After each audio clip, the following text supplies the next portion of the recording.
ছিঁড়ে যাওয়ার পরে আগামী দিনে পোশাক কিনতে পারবো কিনা সে চিন্তা কি আল্লাহ আমাদের রেখেছেন? যে চপ্পল পরে যে জুতো পরে আজকে মসজিদে এসেছি, এটা ছিঁড়ে নষ্ট হয়ে গেলে আগামী দিনে চপ্পল কিনতে পারবো কিনা সে দুশ্চিন্তা কি আল্লাহ রেখেছেন? আজ সকালে আমাদের চায়ের হাঁড়ি চেপেছে, আগামী কাল চা হবে কিনা আমাদের পরিবারে, এই দুশ্চিন্তা আল্লাহ রাখেননি। আমাদের ছিল একবেলা খেয়েছেন, পরের বেলা নেই, 2 দিন খেয়েছেন, আগামী 2 দিন নেই। আরিয়ানা হতো আরি করাত, তার মাথার উপরে করাত রেখে তাকে আলাদা করে দেওয়া হতো ছিঁড়ে। এরপরেও সে দিন থেকে সরে যায়নি। খাপা তুমি তাড়াহুড়ো করছো, তুমি জানো না এমন ইমানওয়ালা পেরিয়ে গেছেন যাদের শরীরে লোহার চিরুনি দিয়ে কাঁচা চামড়া শিরাকে ছিঁড়ে নামিয়ে দেওয়া হয়েছে, তারপরেও দিন থেকে সরে যায়নি। খাপা তুমি তাড়াহুড়ো করছো। আমরা হলাম সেই লাগাম পরিহিত একজন মুসলিম, যা আল্লাহ তাআলা আমাদের মুখে লাগাম পরিয়ে দিয়েছে। যা আদেশ আর যা নিষেধ আমাদের জন্য বিধিবদ্ধ করা হয়েছে, আদেশ পালন করতে হবে, যা নিষেধ করেছে তা করা যাবে না। এই হলো আমাদের লাগাম। শরীয়তের সীমারেখা অতিক্রম করা যাবে না। যে পর্যন্ত আমার আপনার চলার হুকুম আছে চলতে হবে, যে পর্যন্ত চলা নিষেধ আছে সে বেঁচে থাকতে হবে, চলা যাবে না। এখন আমি আপনি যদি খেয়াল খুশি জীবনযাপন করি, ইচ্ছা মতো যা হবে দেখা যাবে, আর কয়েক বছর কবরের কথা মনে পড়লে কি জানি দেখা যাবে, হাসরের কথা মনে পড়লে যা হবে তাই হবে। এই যদি মনে হয়, এই যদি মনের খেয়াল হয়, তাহলে আমি ওই মুসলিম নয় যে মুসলিমের নাকে লাগাম পরানো আছে। আমি হলাম খেয়াল খুশির একজন, আমার চিন্তা ভাবনায় আমি মুসলিম। আল্লাহ নবী সাল্লাল্লাহু আলাইহি ওয়াসাল্লাম বলেছেন, বুনিয়াল ইসলাম আলা খামসিন, 5টি জিনিসের উপরে ইসলামের বুনিয়াদ আছে। আপনি পিলার বলতে পারেন। কালামে শাহাদা একটা, শাহাদাতাইন, নামাজ, রোজা, হজ, যাকাত, এই 5টা পিলারের উপরে ইসলাম। কোনটা আপনি বাদ দিয়ে ছাড় দেবে, কোন পিলারটা আপনার ঘরে কোন লাগাবে, এই কোনটা দরকার নেই, ওটা লাগাতে হবে না, আপনি তো বাদ দেবেন না। তাহলে আমার জিন্দেগির আমল থেকে এই 5টা জিনিসের মধ্যে একটা বাদ যাবে কেন? আল্লাহ তাআলা কোরআনে বলছেন, মুশরিকদের সঙ্গে আমাদের একটা ওজন করে ফয়সালা দিলেন। যখন হালাল মাসগুলি বেরিয়ে যাবে, তো তাদের সঙ্গে তোমাদের আচরণ হবে এইভাবে, ফাইন তাবু, যদি তারা প্রত্যাবর্তন করে, তওবা করে, ওয়া আকামুস সালাতা, সালাত কায়েম করে, ওয়া আতাউস যাকাতা, যাকাত আদায় দেয়, ফাখাল্লু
ইসলামে এসেছিল তাদের মধ্যে কিছু লোক ইসলাম ত্যাগ করলো, আবার কিছু লোক যাকাত দিতে অস্বীকার করলো। তো হযরত আবু বকর বললেন যে যারা যাকাত দিবে না, লাউ কাতিলান্নাকুম, আমি তাদের বিরুদ্ধে লড়াই করব, জিহাদ করব। তো হযরত ওমর রাদিয়াল্লাহু আনহু অবজেকশন দিলেন, বললেন আল্লাহ নবী সাল্লাল্লাহু আলাইহি ওয়াসাল্লাম বলেছেন যার মধ্যে কালেমা আছে, কালেমায়ে তাওহীদ আছে, তার বিরুদ্ধে লড়াই করা হবে না।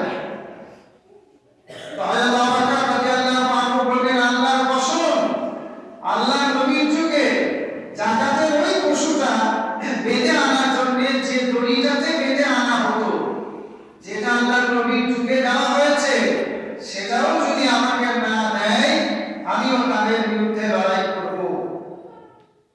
তো হযরত ওমর রাদিয়াল্লাহু আনহু বললেন আল্লাহ তাআলা হযরত আবু বকরের অন্তরকে প্রশস্ত করেছেন ভালোটাকে উপলব্ধি করার জন্য। তার মানে হযরত আবু বকর রাদিয়াল্লাহু আনহুর মতে হযরত ওমর রাদিয়াল্লাহু আনহু মত দিলেন।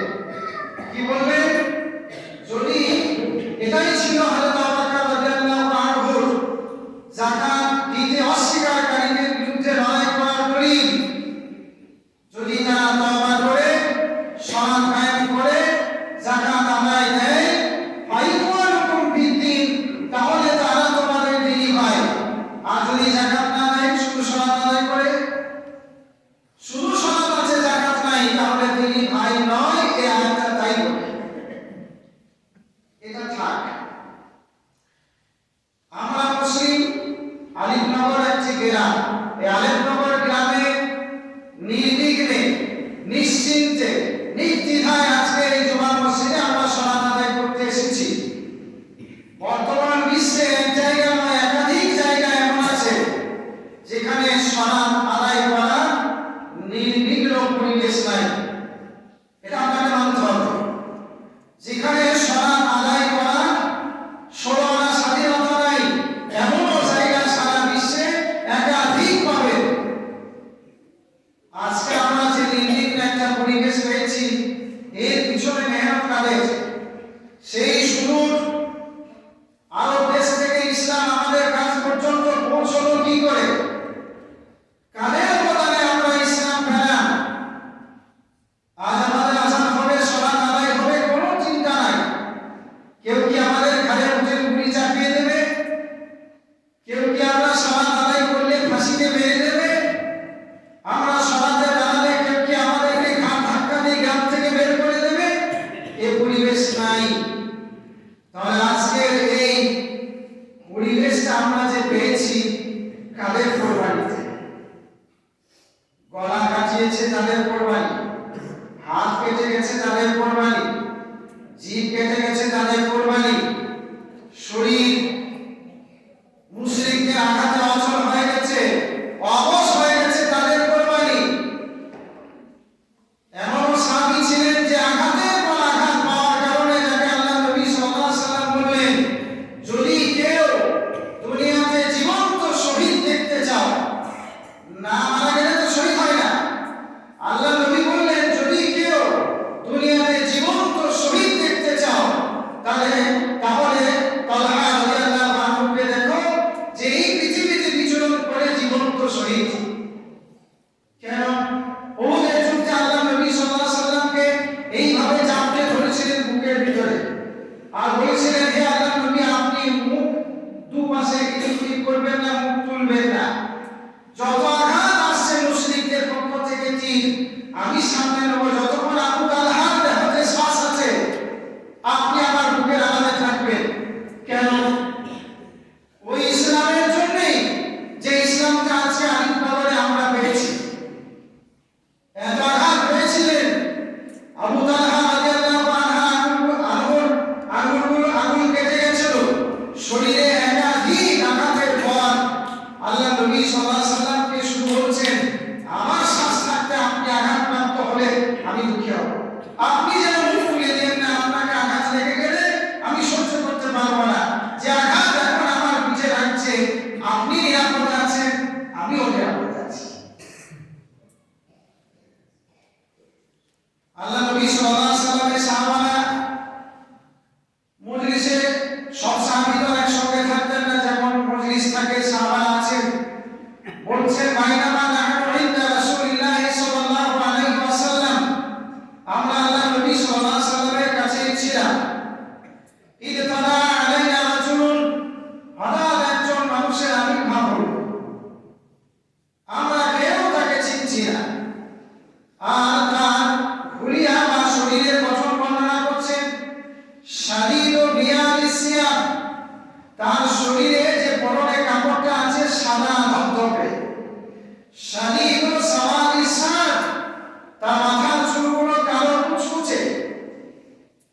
কিন্তু সমস্যা হলো আমাদের মধ্যে কেউ তাকে চিনতে পারছি না।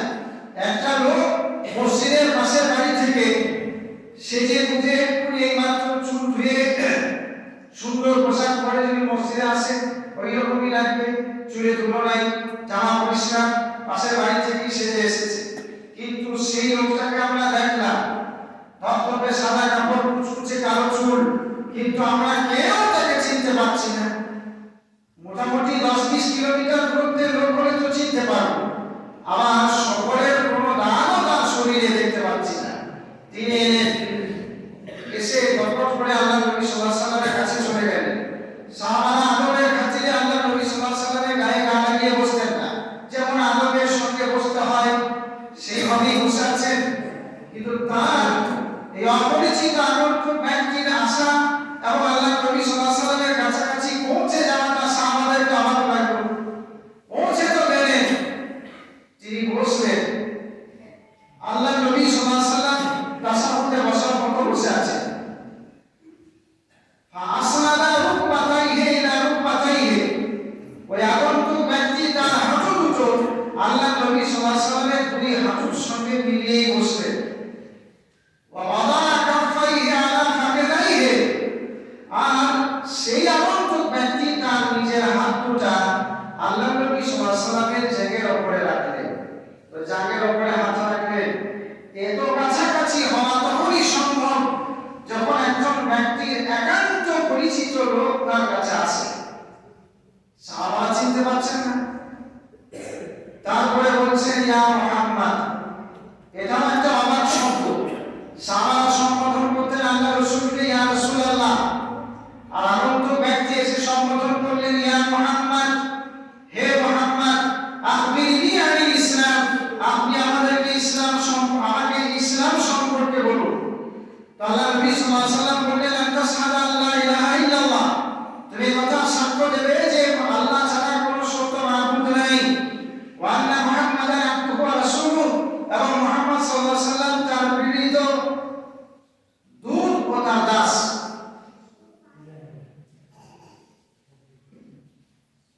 ওয়া তুকিমাস সালাতা ওয়া তু'তাজ যাকাতা ওয়া তাসুমা রমাদান ওয়া তাহুজ্জাল বাইতা ইন ইসতাতা'তা ইলাইহি সাবিলা, সালাত কায়েম করবে, যাকাত আদায় দিবে, রমজান মাসে রোজা রাখবে, আর সামর্থ্য থাকলে হজ করবে। এটাই হলো ইসলাম। হাদিসটা অনেক লম্বা। এই জায়গাতে আল্লাহ নবী সাল্লাল্লাহু আলাইহি ওয়াসাল্লামকে জিজ্ঞাসা করলেন যে ওই আগন্তুক ব্যক্তি যে ইসলাম কাকে বলে, আল্লাহ নবী উত্তর দেওয়ার পরে ওই ব্যক্তি বলছেন আপনি ঠিকই বলেছেন। একজন ছাত্র যদি শিক্ষককে কোনো প্রশ্ন করে জানার জন্য, শিক্ষক উত্তর দিলেন, ছাত্র যদি বলেন স্যার আপনি ঠিকই বলেছেন, তো এটা কেমন লাগে? উল্টো হলো। সাহাবারা ধাওয়া করে, প্রশ্নকারী প্রশ্ন করে, আবার উত্তর শুনে তার সত্যতা দেয়। লম্বা হাদিস, অনেকগুলো আলোচনার পরে আল্লাহ নবী সাল্লাল্লাহু আলাইহি ওয়াসাল্লাম বললেন সাহাবাদেরকে, তোমরা কি জানো এই আগন্তুকটা কে? তো সাহাবারা বললেন আমরা জানি না। আল্লাহ নবী বললেন তিনি হলেন জিবরিল আমিন। তিনি এসেছিলেন তোমাদেরকে ইসলাম শেখাতে। ইসলাম কাকে বলে? তোমাদেরকে দ্বীন শেখাতে। দ্বীন কাকে বলে? তাহলে আল্লাহ তাআলা জিবরিল আমিনকে আল্লাহ নবী সাল্লাল্লাহু আলাইহি ওয়াসাল্লামের কাছে পাঠালেন দ্বীন শেখাতে, যে সাহাবারা দ্বীন জানবে। এই দ্বীনের মধ্যে প্রথম প্রশ্ন ছিল ইসলাম কাকে বলে। প্রথম ইসলাম কাকে বলে? যে আল্লাহর জন্য সাক্ষ্য দেওয়া, মুহাম্মদ সাল্লাল্লাহু আলাইহি ওয়াসাল্লামের জন্য সাক্ষ্য দেওয়া, সালাত কায়েম করা, যাকাত আদায় দেওয়া, রমজান মাসে রোজা রাখা, সামর্থ্য থাকলে হজ করা, এটা ইসলাম। তাহলে আমি যদি বলি যে আমার মধ্যে ইসলাম আছে, তাহলে পাঁচটা জিনিস থাকতে হবে। সামর্থ্য থাকলে হজ করতে হবে, সামর্থ্য না থাকলে ওটা বাদ দিয়ে চারটাই হলো, কিন্তু আমাকে কি রাখতে হবে? ইসলামের রুলই হলো পাঁচটা। তাহলে প্রত্যেক সামর্থ্যবান ব্যক্তির মধ্যে পাঁচটা জিনিস যদি না থাকে, তাহলে আমি কি দাবি করতে পারি যে আমি মুসলিম? যদি না থাকে তাহলে আমি খেয়াল খুশি চলা মুসলিম। আমি ওই মুসলিম নই যে মুসলিমের পরিচয় এই মজলিসে জিবরিল আমিন দ্বারা আল্লাহ তাআলা পাঠালেন সাহাবাদের সামনে। আমি আমার ইচ্ছা মতো চলা মুসলিম, যা হবে দেখা যাবে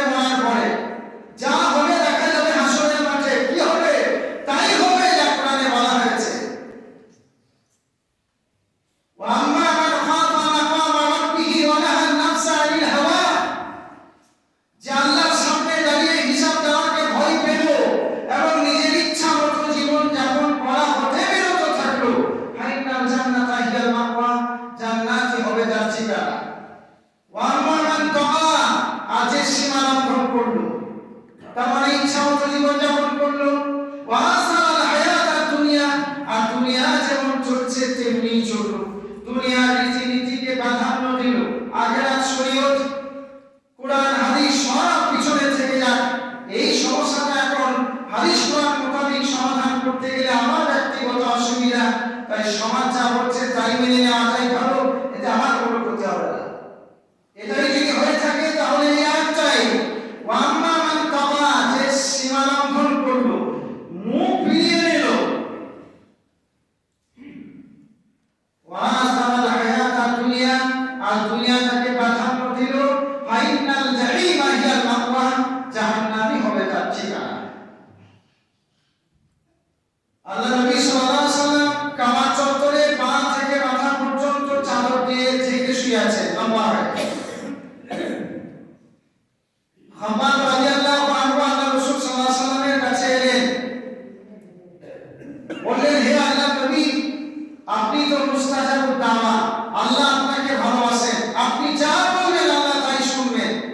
আপনি বললে আল্লাহ ফিরিয়ে দেবেন না, আপনি মুশরিকদের বিরুদ্ধে বদদোয়া করে দেন, এই যন্ত্রণা আমাদের সহ্য হচ্ছে না, কত যন্ত্রণা ভোগ করব। তো আল্লাহ নবী সাল্লাল্লাহু আলাইহি ওয়াসাল্লাম বললেন, খাব্বাব, তুমি তাড়াহুড়ো করছো, তুমি কি জানো না তোমার পূর্বে এমন ঈমানওয়ালারা বেরিয়ে গেছেন, গুজরে গেছেন, যাদের ঈমান আনার কারণে ধরে আনা হতো, তারপরে ফায়ুফারু লাহু, তার জন্য গর্ত খনন করা হতো, তারপরে সেই গর্তে তাকে ফেলে দেওয়া হতো, কুচি আনানোর মতো কবর পর্যন্ত আঁচিয়ে দেওয়া হতো, আরিয়ানা হতো আরি করাত, তার মাথার উপরে করাত রেখে তাকে আলাদা করে দেওয়া হতো চিরে। এরপরেও সে দিন থেকে সরে যায়নি। খাব্বাব, তুমি তাড়াহুড়ো করছো, তুমি জানো না এমন ঈমানওয়ালা বেরিয়ে গেছেন যাদের শরীরে লোহার চিরুনি দিয়ে কাঁচা চামড়া শিরাকে ছিঁড়ে নামিয়ে দেওয়া হয়েছে, তারপরেও দিন থেকে সরে যায়নি। খাব্বাব, তুমি তাড়াহুড়ো করছো। তাহলে খাব্বাব কতটা জ্বালাতন ভোগ করার পরে আল্লাহ নবীর কাছে গেছিলেন। হযরত ওমর ফারুক রাদিয়াল্লাহু আনহু একদিন খাব্বাব রাদিয়াল্লাহু আনহুকে জিজ্ঞাসা করলেন, তোমরা তো শুরু থেকে ইসলাম কবুল করেছিলে, তো সেই সময় যে যারা যন্ত্রণা হয়েছিল ইসলাম কবুলকারীদের উপরে, তার কিছু বর্ণনা তুমি দেবে? তো খাব্বাব পরনে উপরের কাপড়টা তুলে কোমরটা দেখালেন, বলে, আপনি আমি কোমরটা দেখেন, লোহা গরম করে আগার করা হতো, সেই গরম করে আগার লোহার উপরে খাব্বাবকে চিত করে শোয়ানো হতো কোমরটা পেতে। যতক্ষণ না সেই লোহাটা কোমরের চামড়া চর্বি গলে ঠান্ডা না হতো, অতক্ষণ পর্যন্ত খাব্বাবকে তোলা হতো না। এটা একদিনের সাজা নয়, একদিন, একাধিক দিন, একাধিক মাস ধরে যারা শুরু থেকে ইসলাম কবুল করেছিল তাদের উপরে নানা রকম যন্ত্রণা ছিল, তার মধ্যে এটা একটা। এই যন্ত্রণা ভোগ করার পর খাব্বাব রাদিয়াল্লাহু আনহু গেছিলেন আল্লাহর নবীর কাছে যে আপনি মুশরিকদের বিরুদ্ধে বদদোয়া করে দেন, আমরা সহ্য করতে পারছি না। তো আল্লাহর নবী কি বলবেন? খাব্বাব, তুমি তাড়াহুড়ো করছো। আজকে আমরা এই মুহূর্তে যদি চিন্তা করি যে পোশাকগুলো আমরা পরে আছি, এটা ছিঁড়ে যাওয়ার পরে আগামী দিনে পোশাক কিনতে পারবো কিনা সে চিন্তা কি আল্লাহ আমাদের রেখেছেন? যে চপ্পল পরে, যে জুতো পরে আজকে মসজিদে এসেছি, এটা ছিঁড়ে নষ্ট হয়ে গেলে আগামী দিনে চপ্পল কিনতে পারবো কিনা সে দুশ্চিন্তা কি আল্লাহ রেখেছেন? আজ সকালে আমাদের চায়ের হাড়ি চেপেছে, আগামী কাল চা হবে কিনা আমাদের পরিবারে, এই দুশ্চিন্তা আল্লাহ রাখেননি। সাহাবাদের ছিল, একবেলা খেয়েছেন, পরের বেলা নেই, 2 দিন খেয়েছেন, আগামী 2 দিন নেই। মায়েশা রাদিয়াল্লাহু আনহা বলছেন, আল্লাহ নবী সাল্লাল্লাহু আলাইহি ওয়াসাল্লাম মক্কা থেকে মদিনায় হিজরত করলেন। উনি বলছেন, রাআইতুল হিলালা সুম্মাল হিলালা ইলা সালাসাতি আহিলাতিন, একটা চাঁদ দেখতাম, তারপরে আবার একটা চাঁদ দেখতাম, তারপরে আবার একটা চাঁদ দেখতাম, পর পর 3টে চাঁদ দেখতাম। আল্লাহ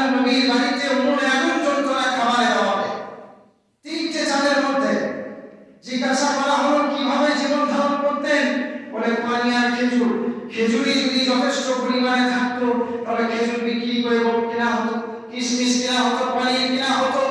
এমন এমন ইতিহাস আছে আমাদের এই ইসলাম আসার পেছনে, যে একটা খেজুর 2 জন সাহাবী পেয়েছেন সারাদিনের খাবার।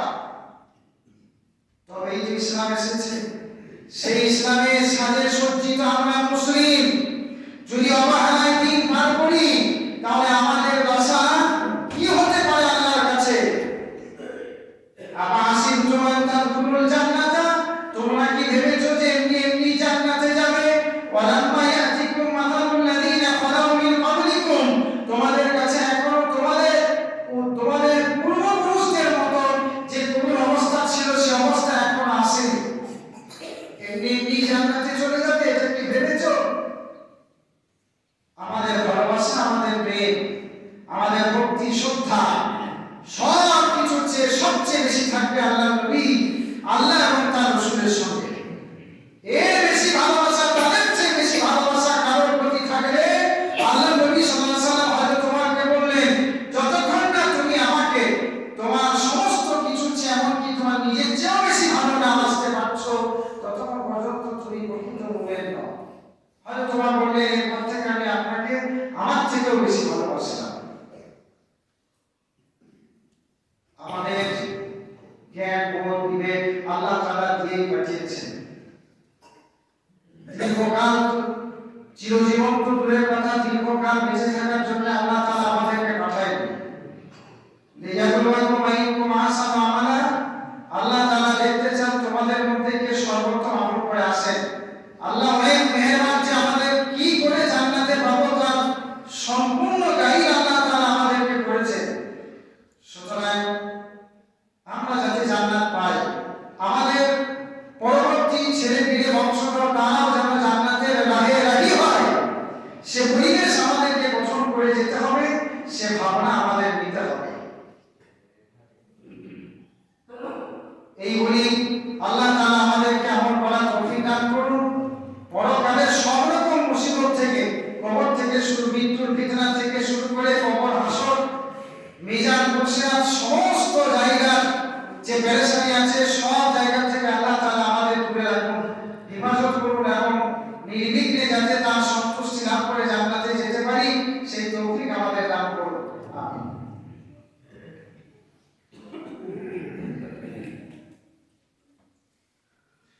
ইন্নাল হামদুলিল্লাহি ওয়াহদাহু ওয়াসসালাতু ওয়াসসালামু আলা মান লা নাবিয়্যা বা'দা, আম্মা বা'দ। আউযু বিল্লাহি মিনাশ শাইতানির রাজীম। বিসমিল্লাহির রাহমানির রাহিম। ইন্নাল্লাহা ওয়া মালাইকাতাহু ইউসাল্লুনা আলান নাবী, ইয়া আইয়ুহাল্লাযীনা আমানু সাল্লু আলাইহি ওয়া সাল্লিমু তাসলিমা। আল্লাহুম্মা সাল্লি আলা